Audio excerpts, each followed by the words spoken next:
नमस्कार दोस्तों। आज मैं आपको नागपंचमी की एक महत्वपूर्ण कथा सुनाने जा रही हूँ। तो आइए इस कथा का श्रवण करते हैं। प्राचीन काल में किसी नगर में एक सेठ जी रहा करते थे। उनके 7 पुत्र थे और सातों शादीशुदा थे। सातों पुत्रों की बहुओं में सबसे छोटी बहू सबसे ज्यादा खुशी, विदुषी, सुशील और संस्कारी थी। एक दिन सबसे बड़ी बहू ने अपने सभी देवरानियों से कहा कि आज घर को लीपने के लिए पीली मिट्टी लेकर आते हैं। सभी बहुएं डलिया और खुरपी लेकर मिट्टी लेने चली गईं। बहुएं मिट्टी खोदने लगी, तब वहां एक सांप निकला। बड़ी बहू उस सर्प को खुरपी से मारने लगी तो छोटी बहू बोली, मत मारो, ये बेचारा मेरा भ्रात है।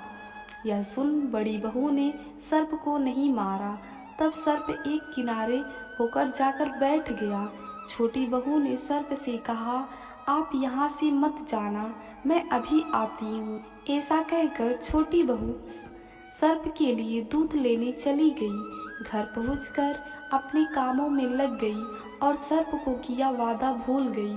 अगले दिन जैसे ही उसे ये बात याद आई, तब वो दूध लेकर वहां पहुंची। तब उसने देखा सर्प तो वहीं बैठा है।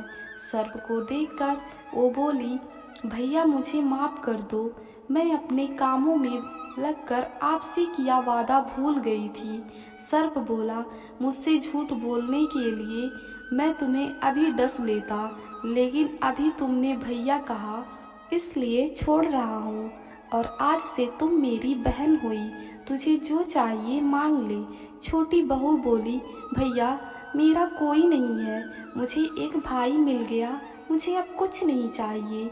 बस मैं अब जब भी अपने मन से भाई को पुकारूं, तुम चले आना मेरे पास। कुछ दिनों बाद सावन के महीने में सेठ जी के सभी बहुएं अपने अपने पीहर जाने लगी और छोटी बहू से बोली, तेरा तो कोई पीहर ही नहीं है, तू कहाँ जाएगी? यह सुनकर छोटी बहू रोई। तभी वह सर्प मनुष्य का रूप धारण कर उसके घर पर आया और बोला, मेरी बहन को भेज दो। तब सबने कहा, इसका तो कोई भाई नहीं है। तो सर्प बोला, मैं दूर के रिश्ते का भाई लगता हूँ। इस तरह विश्वास दिलाने पर घर के लोगों ने छोटी बहू को उसके साथ भेज दिया।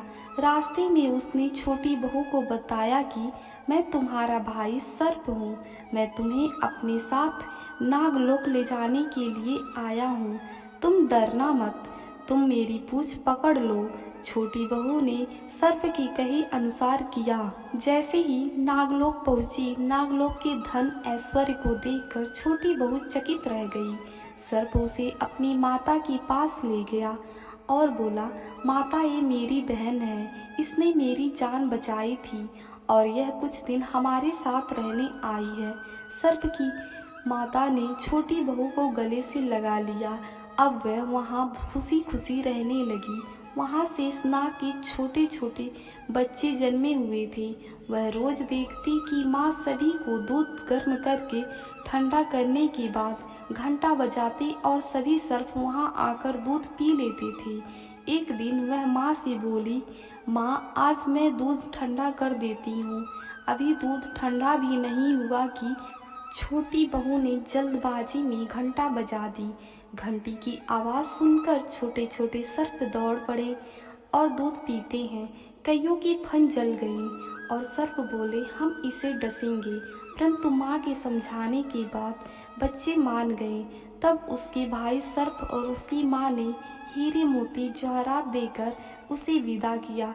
छोटी बहू अपने घर वापस आई तो इतनी सारी दौलत देखकर बोली, भाई ने इतनी सारी दौलत दी है तो इसे झाड़ने के लिए झाड़ू भी दे देता। तो सर्प ने एक सोने की झाड़ू भी दे दी और उसकी माँ की तरफ से हीरे मोती का एक अद्भुत हार भी दिया।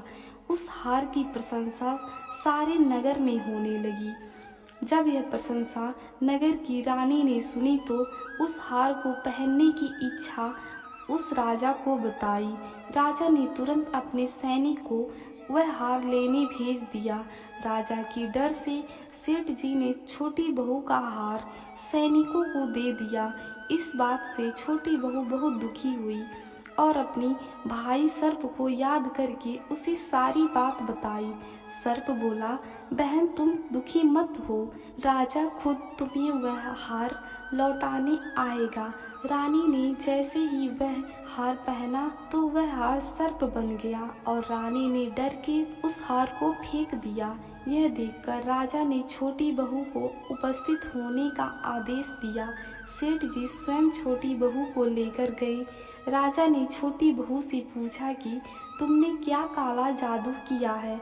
छोटी बहू बोली, राजन मुझे क्षमा कीजिए, यह हार ऐसा ही है। यह हार मुझे मेरे भाई ने दिया है। इतनी देर में वह नाग वहाँ प्रकट हो गया। नाग बोला, यह मेरी बहन है और यह हार मैंने इसे दिया है। यह देखकर सभी लोगों ने नाग देवता को प्रणाम किया। क्योंकि उस दिन नाग पंचमी तिथि थी, इसलिए उस दिन से नाग पंचमी का त्योहार मनाया जाता है।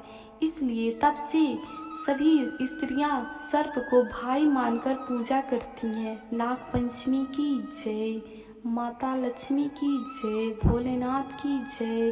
वीडियो पसंद आए तो प्लीज़ सब्सक्राइब कीजिए, हमें सपोर्ट कीजिए। धन्यवाद।